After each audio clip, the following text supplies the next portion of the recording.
Here we are, ladies and gentlemen, for Author's Purpose Day 3. Why don't we start where we always start and talk about our learning targets. Okay, learning targets are very similar to yesterday's learning targets just because there isn't too much difference between the 2 days. You will evaluate the author's purpose in a passage. So far we've worked with looking at a poster. Yesterday we looked at a story about I forget the boy Cam and maybe John, and that was an entertainment passage. So we've looked at to inform, the hockey one. Yesterday was entertainment. So today possibly we might come up with something else. We'll see what today is. So you're going to evaluate the author's purpose in a passage. Okay, you will identify evidence that indicates the author's purpose. So what information is the author giving us that makes it seem like he or she is trying to either to persuade, to inform, or to entertain? You will summarize and synthesize to better understand a text, and then use academic sentence frames to discuss strategies. Okay, so let's review what author's purpose is and what we know about author's purpose. Okay, the author's purpose is the author's reason for writing a particular text. Okay, authors, what are they trying to do?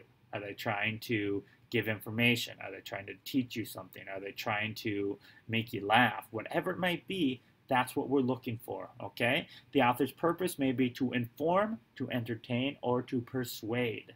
Okay, and we'll look at the next slide once again and just review that we use the acronym PIE: persuade, inform, entertain. Clues to an author's purpose include content, word choice, style, and illustrations. Dependent upon the illustrations, if it's a diagram with points, pointing to different parts of a bug's body, you probably know that it is an information. It's to inform. But if it's got a funny cartoon or something, it might be to entertain. You don't know until you look at it and think about it objectively, okay? And then recognizing an author's purpose helps readers understand why the author did what he or she did in the text, okay? Because if they're trying to do certain things, the author's going to use certain style or certain words, okay? So by understanding the author's purpose, it helps us understand why an author would be doing that.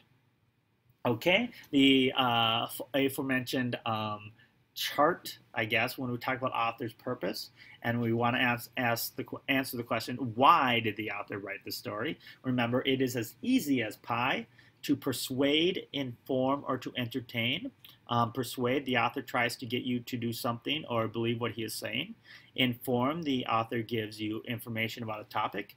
Or to entertain, the author tells us a story that we will enjoy. Okay, so a lot of it's going to depend upon what the goal of the what a lot of it depends on the goal of the author. Okay, all right. So today we have I guess it's not a story. It's just an excerpt.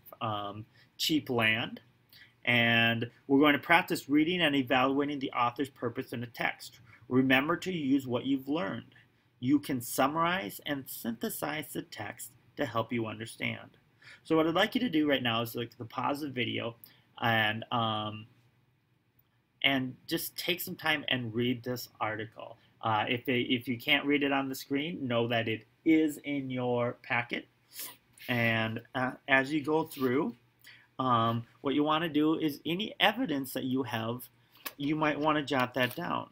Okay, so what kind of evidence? And then when you look at all the what a lawyer would call the preponderance of the evidence and take all the evidence into play, determine what the author's purpose is. Okay, so why don't you pause and take some time, read, and figure out what clues and evidence are there that lead you to believe what the author's purpose is.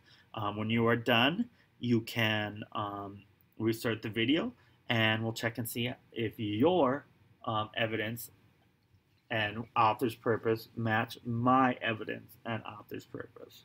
So take some time and get to work.